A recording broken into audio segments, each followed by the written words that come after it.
రామన్నపేటలో ఉండే శారద, అనామిక అనే అత్తాకోడళ్ళు చేపల పెంపకానికి పెట్టింది పేరు.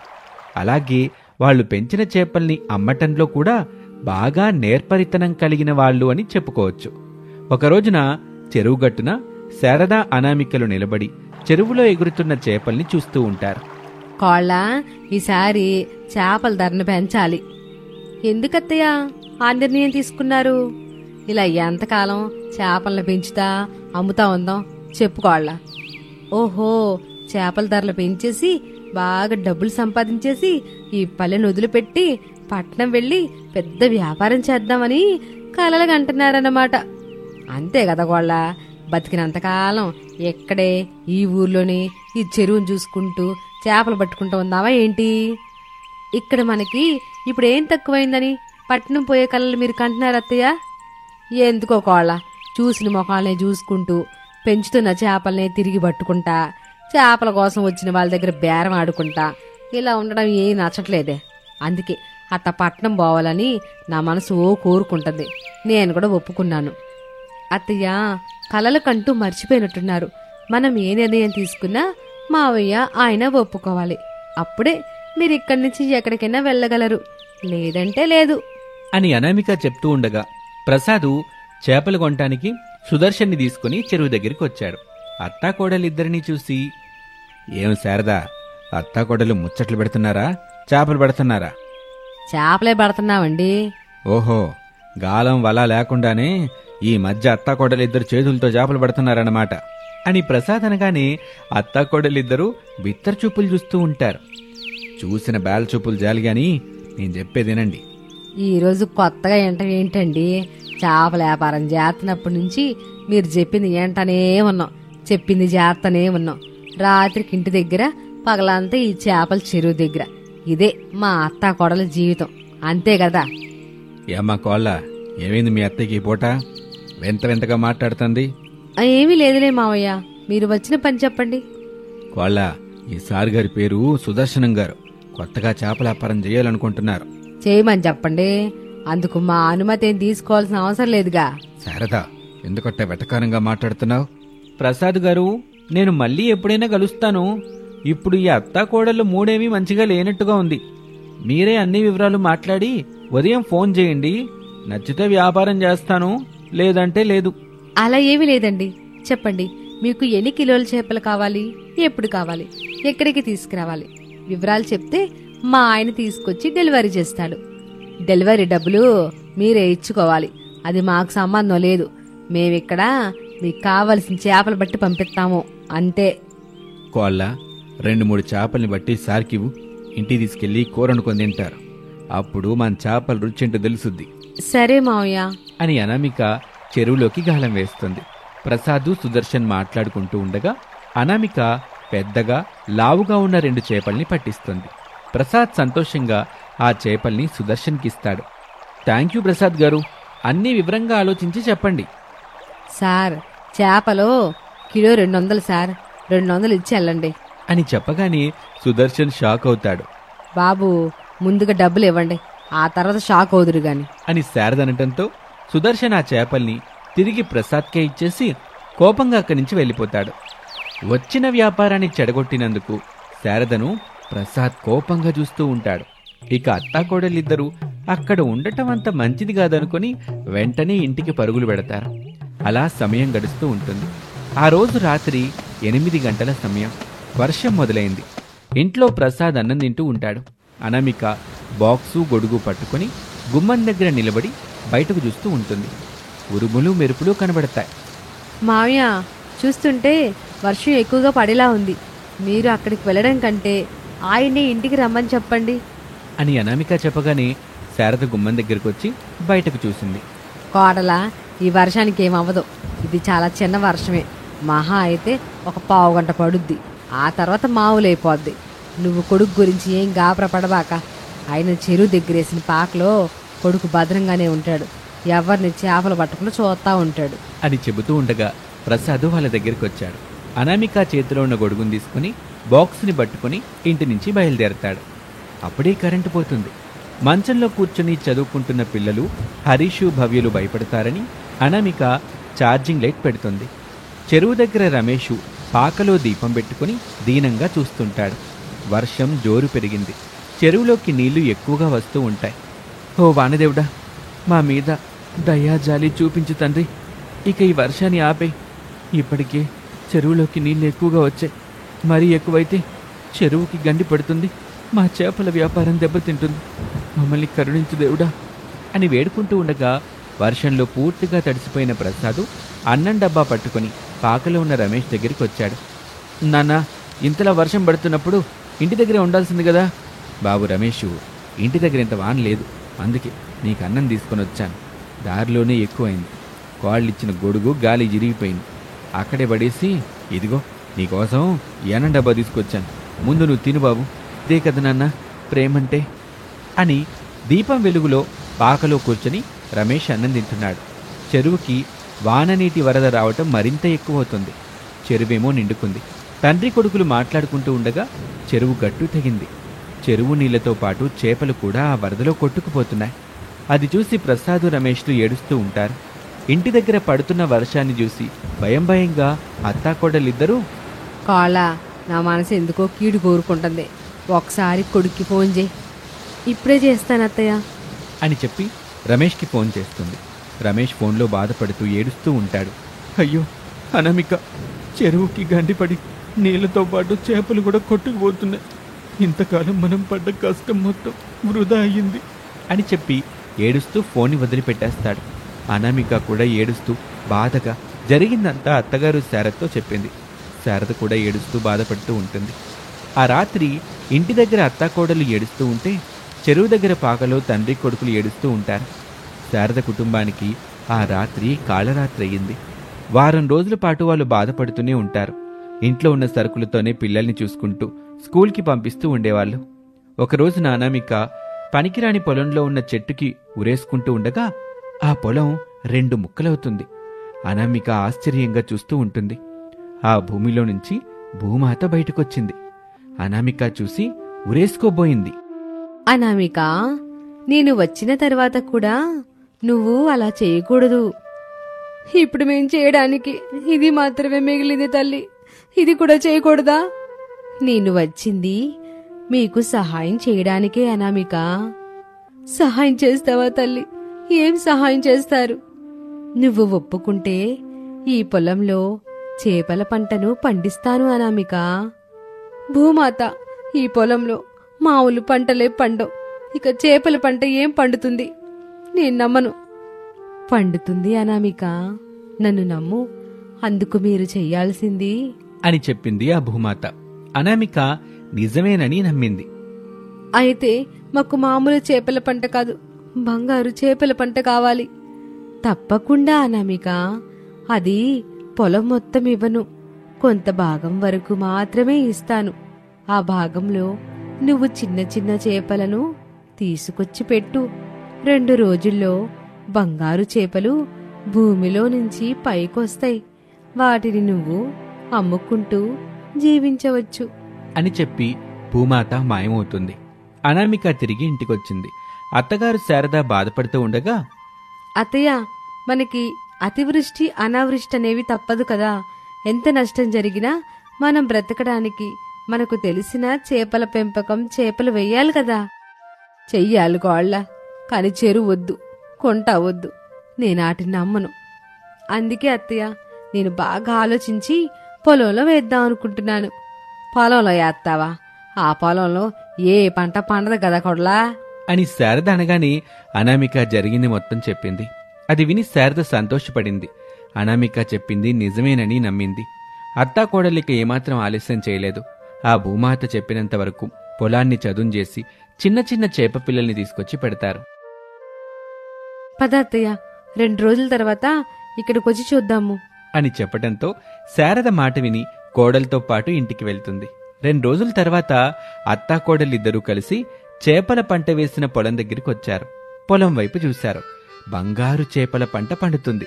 శారద, అనామికలు ఆ బంగారు చేపల పంటను చూసి ఎంతగానో మురిసిపోతారు. అత్తయ్య, బంగారు చేపల పంట? అవును కోళ్ళ, భూమాత చెప్పినట్టుగా నీకు బంగారు చేపల పంటనిచ్చింది. మనం జాగ్రత్తగా ఈ బంగారు చేపలను అమ్ముకుంటూ మనం మన కుటుంబాన్ని పోషించుకుంటా ఉండాలే. అవునత్తయ్య, ఈ బంగారు చేపలైపోయాక మళ్ళీ భూమాత తిరిగి మనకి వరాలివ్వదు. మళ్ళీ మన చేతికి ఈ బంగారు చేపల పంట రాదు.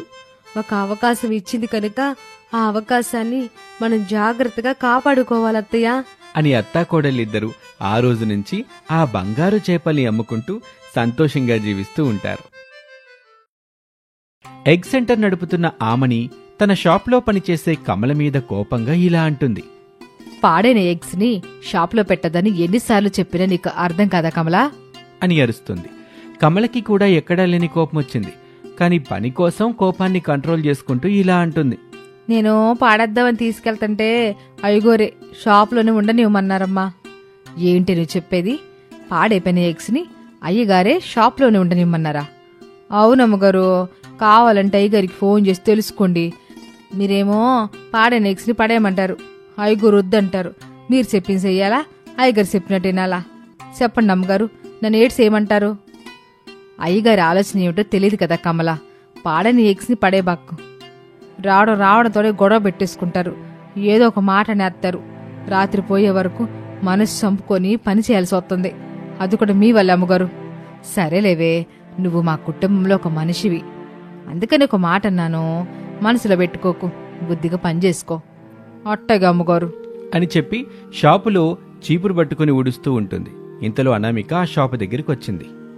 ఏమనామిక, ఏం కావాలి? కొత్తగా అడుగుతావేంటామని నిన్ను దగ్గరికి ఎందుకొస్తానో తెలుసు కదా. పాడని ఎగ్స్ గొడవలో నువ్వు ఎగ్స్ కోసం వస్తావని మర్చిపోయినానేమిక. నీ ఎగ్ దోశ వ్యాపారం ఎలా సాగుతుంది? ఏం ఎగ్ దోశ వ్యాపారమో ఏమో ఆమని. ఎగ్స్ ధరలు పెరుగుతున్నాయని ఎగ్ దోశ ధర పెంచితే వామ్మో అంటూ కస్టమర్స్ అందరూ ఇంకో చోటికి వెళ్ళిపోతున్నారు.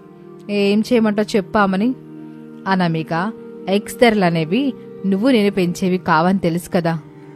అందుకే కదా అమని నువ్వెంత చెప్తే అందుకే తీసుకెళ్తున్నాను. ఇప్పుడు ఎన్ని ఎగ్స్ ట్రేలు ఇమ్మంటావు చెప్పు? నేను వచ్చింది మంచి ఎగ్స్ కోసం కాదామని అని అనామిక చెప్పగానే ఆమని అయోమయంగా చూస్తూ, ఏమిటి నువ్వొచ్చింది మంచి ఎగ్స్ కోసం కాదా? అవునామని, నిన్ను పాడైపోయిన ఎగ్స్ కోసమని వచ్చాను, అవి నాకు కావాలి. అనామిక, నువ్వు బాగానే ఉన్నావు కదా? నీ ఆరోగ్యం అంతా బానే ఉంది కదా? నేను బానే ఉన్నానులే ఆమని, అన్నీ తెలిసే నేను పాడైపోయిన ఎగ్స్ని అడుగుతున్నాను. వాటిని నువ్వు ఇప్పుడు నాకు వాటితో పనుంది. ఆ పనేమిటి నాకు అర్థమైంది అనామిక.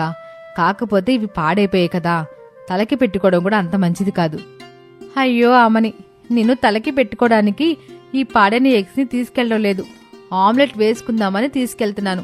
అది కూడా ఉచితంగా కాదులే ఆమని. ఒక్కొక్క ఎగ్గి 2 రూపాయలు చొప్పున డబ్బులు మొత్తం యజమానికి ఇచ్చేశాను. ఆయన తీసుకెళ్ళమని చెప్పాడు. కమలా, ఆ పాడైపోయిన ఎగ్స్ ఉన్న 3 ట్రేలు తీసుకొచ్చి అనామికకిచ్చే అని చెప్పగానే కమల ఆ పాడైన ఎగ్స్ ఉన్న 3 ట్రేలను కట్టి అనామికకిచ్చింది. అనామిక వాటిని తీసుకుని అక్కడి నుంచి వెళ్ళిపోతుంది. ఆమని మాత్రం, పాడైన ఎగ్స్ తీసుకుని అనామిక ఆమ్లెట్ వేసినా పాడైన వాసన వస్తుంది కదా. పాడైన వాసన వస్తుంటే తినేవాళ్ళు ఎలా తింటారు? చీచి, ఇంకోసారి ఈ అనామిక దగ్గర ఏం తీసుకోకూడదు, ఏం తినకూడదు అని అయిష్టంగా ముఖం పెట్టి పాడైన ఎగ్స్ తీసుకుని అనామిక ఇంటికొచ్చింది. అత్తగారు శారద గ్రైండర్లో దోసల పిండి రుబ్బుతూ ఉంటుంది. అది చూసి, అత్తయ్య, దోసల పిండి రుబ్బడం అయిపోయిందా? అయిపోయింది కోళ్ళ అని పాడైన వాసన వస్తూ ఉండడంతో ముక్కును అదోలా పెట్టి ఇలా అంటుంది శారద. ఏంటే కోళ్ళ, ఏదో పాడైపోయిన వాసన వస్తుంది, ఏం తీసుకొచ్చావు అంటూ అనామిక చేతిలో పాడైన ఎగ్స్ ఉన్న ట్రేలను చూసింది. నీ తెలివిని కాకులు ఎత్తుకెళ్ళిపోయాయి కోళ్ళ, పాడైన ఎగ్స్ని తీసుకొచ్చావు. అత్తయ్య, నా తెలివి నా దగ్గరే ఉంది, ఏ కాకి ఎక్కడికి తీసుకుని వెళ్ళలేదు. మరేమిటే కోళ్ళ, పాడైపోయిన ఎగ్స్ని ఎందుకు తీసుకొచ్చావు? అత్తయ్య, నాకు బుర్ర ఉంది కనుకే ఈ పాడైపోయిన ఎగ్స్ తీసుకొచ్చాను. ఇప్పుడు మనం వీటితోనే ఎగ్ దోశ చేసి అమ్ముదాం అని అనామిక చెప్పగానే శారద బుర్రకి కరెంట్ షాక్ తగిలినట్టయింది. అంతే, కొద్దిసేపు ఎటూ కదలని బొమ్మలా అయిపోయింది. అది చూసి అనామిక శారద భుజం మీద చెయ్యేసింది. శారద మామూలు మనిషి అయింది. పాడైపోయిన ఎగ్స్తో దోశలేసి అమ్మడం ఏమిటే? ఎక్కువ లాభాల కోసమని అత్తయ్య. అత్య సొద్దులే కోళ్ళ, ఇంతకుముందు ఎట్ట ఎగ్ దోశ వ్యాపారం చేశావో ఇప్పుడు కూడా అట్టాగే చేసుకో. పాడైన ఎగ్ దోశ తిని ఎవరైనా హాస్పిటల్కి వెళ్తే అసలుకే మన వ్యాపారానికి మోసం వస్తుంది. అప్పుడు నిన్ను మన కుటుంబాన్ని కాదు కదా ఆ దేవుడు కూడా కాపాడలేడు. అందుకే కోళ్ళ, నా మాటిను పాడైపోయిన ఎగ్స్తో దోశలు చేసి అమ్మడం మానే. సరే అత్తయ్య అని చెప్పి వెళ్ళిపోతుంది. తన కోడలు నిజంగానే తన మాట వింటుందని శారద అనుకుంది. కాని అనామిక మాత్రం తనలో అత్యాశకి బానిసైపోయి పాడైన ఎగ్స్తో దోశలు చేసి అమ్ముతూ ఉంటుంది. ఎగ్ దోశలకు పెట్టింది పేరు అనామిక. ఎగ్ దోశలనే పేరు ఎలాగూ ఉంది కాబట్టి తినటానికి అక్కడికి చాలా మంది వస్తూ ఉంటారు, తింటూ ఉంటారు, డబ్బులిచ్చి వెళ్తూ ఉంటారు. ఆ డబ్బుల్ని చూసి అనామిక మురిసిపోతూ ఉంటుంది. ఒకరోజు రాత్రి అనామిక ఇంట్లో కూర్చొని డబ్బుల్ని చూస్తూ మురిసిపోతూ ఉండగా అత్తగారు శారద కోసం మంచినీళ్ల కోసం వచ్చింది. కోడల దగ్గరున్న డబ్బులన్నీ చూసింది. కోళ్ళ నీకిన్ని డబ్బులు ఎక్కడవే? అది అత్తయ్య ఈరోజు ఎగ్ దోశ వ్యాపారం జోరుగా సాగింది, అందుకే డబ్బులు కూడా బాగానే వచ్చాయి అని చెప్పి డబ్బులు తీసుకుని తన రూంలోకి వెళ్ళింది. తన కోడలు అనామిక అత్యాశతో ఏదో తప్పు చేస్తుందని శారదకి అర్థమైంది. రేపు కోడలతో పాటు నేను కూడా ఎగ్ దోశల దగ్గరికి వెళ్తాను అని నిర్ణయం తీసుకుని నీళ్లు తాగి తన రూంలోకి వెళ్తుంది. బెడ్ మీద లేచి కూర్చున్న ప్రసాదు, ఏమైంది శారదా, మీ అత్తా కోడల మాటలు వినబడుతున్నాయి? కోడలకి ఈ మధ్య అత్యాశ జబ్బు పట్టుకుందండి. పాడైపోయిన గుడ్లు తీసుకొచ్చి ఎగ్ దోశలు చేసి అమ్ముతుంది. ఎంత చెప్పినా నా మాట వినట్లేదు. నా కోళ్ళ అలా చేసిందంటే నేను నమ్మను శారదా. మీరట్ట అంటారని నాకు తెలుసండి. అందుకే రేపు మీరు కూడా నాతో పాటు మన కోడలు చేస్తున్న ఎగ్ దోశ వ్యాపారం దగ్గరికి వెళ్ళి చూద్దాం. అప్పుడు మన కోడలు ఎట్టాంటి వ్యాపారం చేస్తుందో మనకు అర్థం అవ్వుద్ది. సర్లే శారదా, ఇప్పుడైతే పడుకో, ఉదయాన్నే వెళ్దాం గాని అని ప్రసాద్ పడుకుంటాడు. శారద కూడా పడుకుంటుంది. మరుసటి రోజున రోడ్డు పక్కన అనామిక తన ముక్కుకి క్లిప్పు పెట్టుకుని పాడిన ఎగ్స్తో దోశలు వేసి అమ్ముతూ ఉంటుంది. ఇదంతా కొంచెం దూరంలో ఉన్న చెట్టు చాటు నిలబడి శారదా దంపతులు గమనిస్తూ ఉంటారు. కోడలను చూసారా? ముక్కుకి బట్టలు కింద పడకుండా ఉండేందుకు క్లిప్పులు పెట్టుకుంటాం కదా, అవి పెట్టుకుంది. మీకు కనిపిస్తుందా? కనిపిస్తుంది శారదా. కోడలా క్లిప్ ఎందుకు పెట్టుకుంది? అట్టా క్లిప్పు పెట్టుకుని ఏం చేస్తుంది? అయ్యో, తమరికింకా అర్థమైనట్లేదు. మన కోడలు అనామిక అత్యాశతో పాడైపోయిన ఎగ్స్తో ఎగ్ దోశలు వేసి అమ్ముకుంటుంది. ఆ పాడైన ఎగ్స్ వాసన తనకి రాకూడదని అట ముక్కులకి క్లిప్పులు పెట్టుకుంటుంది. ఇప్పుడు మన తన దగ్గరికి వెళ్తే కోడలు చేతన అత్యాశ వ్యాపారం తెలిసిపోద్ది. వామ్మో శారదా, నేనక్కడికి రాలేను. ఆ పాడైన కోడిగుడ్డు వాసన ఘోరంగా ఉంటది. ఇక్కడి వరకు వస్తుంది. నేనింటికెళ్ళిపోతాను, నువ్వు కోడల దగ్గరికి వెళ్ళు. అది చూసి కోడల్ని గట్టిగా మందలించరా. ఇంకోసారి ఇట్లాంటి తప్పులు చెయ్యొద్దని చెప్పు. మీ మావయ్య కూడా ఇక్కడి దాకా వచ్చి ఈ వాసన భరించలేక వెళ్ళిపోయాడని కూడా చెప్పు. సరేనండి, మీరింటికి వెళ్ళిపోండి, నేను కోడలకి చెప్పేసి వస్తాను అని ప్రసాద్ అక్కడి నుంచి వెళ్ళిపోయాడు. అత్తగారు శారద ఎగ్ దోశలు వేసి అమ్ముతున్న కోడలు అనామిక దగ్గరికి వచ్చింది. అనామిక శారదని చూసి, మీరెందుకు వచ్చారు అత్తయ్య? ఈ క్లిప్ ముక్కుకు పెట్టుకోండి అని చెప్పి ఒక క్లిప్ ఇస్తుంది. శారద తన ముక్కుకి ఆ క్లిప్పుని పెట్టుకుంటుంది.